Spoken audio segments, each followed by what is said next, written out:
السلام علیکم ناظرین، آج میرے پاس معاشرے کی ایک ایسی بیٹی موجود ہے جن کی زندگی دکھوں کے علاوہ کچھ نہیں۔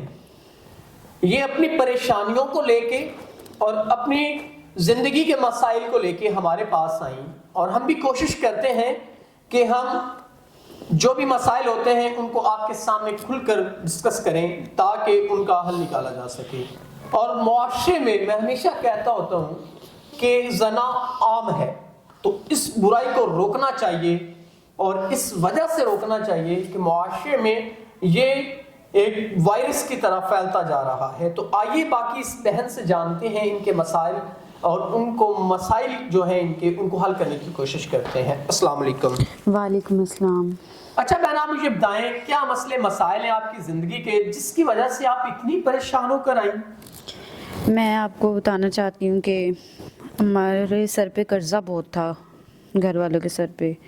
اس کے بعد میرے فادر کی ڈیتھ ہو گئی، ماما کی بچپن میں ہی ہو گئی تھی۔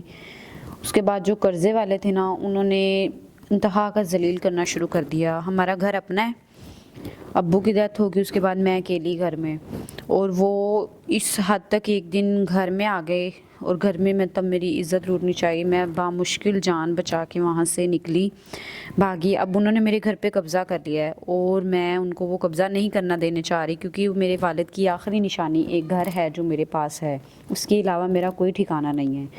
اب میں یہ چاہتی ہوں، آپ کے پاس اسی لیے آئی ہوں کہ چاہتی ہوں میرا جو 2 لاکھ روپے قرض ہے میرے سر پہ، جو یہ میرا قرضہ ادا کر دے گا، نیک شخص مجھ سے نکاح بھی کر لے گا، میں اس سے پھر نکاح کر کے بھی، چاہے وہ بڑی عمر کا ہے جیسا بھی ہے، مجھے قبول ہے۔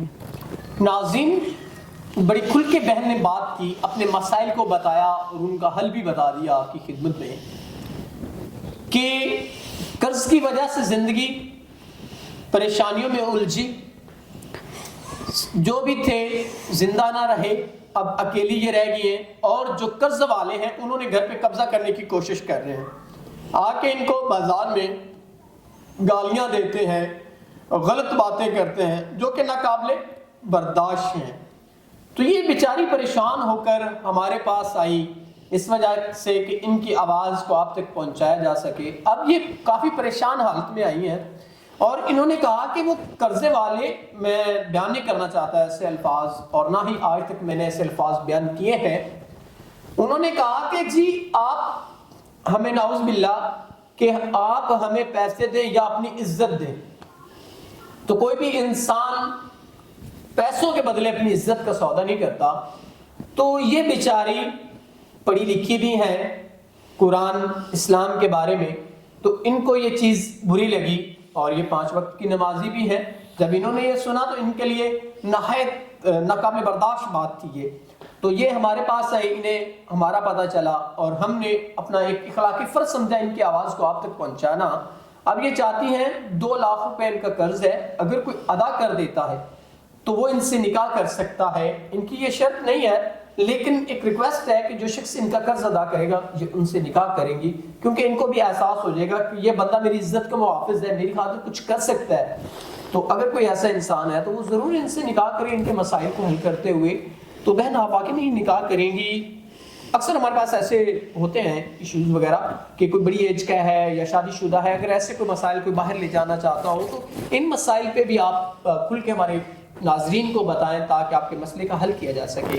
میں بالکل کروں گی، کیونکہ میں بس چاہتی ہوں کہ میرا قرض ادا ہو جائے کسی طرح سے، اور میرے جو باپ کی آخری نشانی ہے ان کا گھر، میں اپنا گھر نہیں کھونا چاہتی۔ وہ قبضہ کر کے بیٹھے ہیں، جو میں بالکل بھی نہیں چاہتی، بس قرض ادا نہیں کر سکتی میں۔ یہ اپنے والدین، ماں باپ کی آخری نشانی کو اپنے ہاتھوں سے جانے نہیں دینا چاہتی۔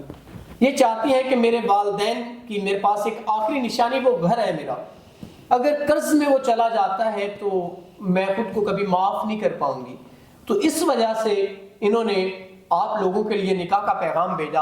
اگر کوئی جو ان کا یہ 2 لاکھ کا مسئلہ حل کر سکتا ہے تو وہ ضرور ان سے نکاح کر سکتا ہے۔ تو ہم امید کرتے ہیں کہ آپ نکاح کو عام کریں گے، اور اس قوم کی مجبور بیٹی کو ضرور سہارا دیں گے، اور ان کے مسائل کو حل کرتے ہوئے جو ان کا مسئلہ ہے ان سے آپ نکاح کریں گے، لیکن ایک شرط ان کی ہے کہ جو ان کا قرض ادا کرے گا اور ان کے والدین کی آخری نشانی ان کے پاس رہنے دے گا۔ تو اسی کے ساتھ امید کرتے ہیں کہ آپ ان کے مسائل کو حل کرتے ہوئے ان سے نکاح کریں گے۔ تو اسی کے ساتھ آپ اپنے میزبان نواب احمد کو دے اجازت۔ خدا حافظ۔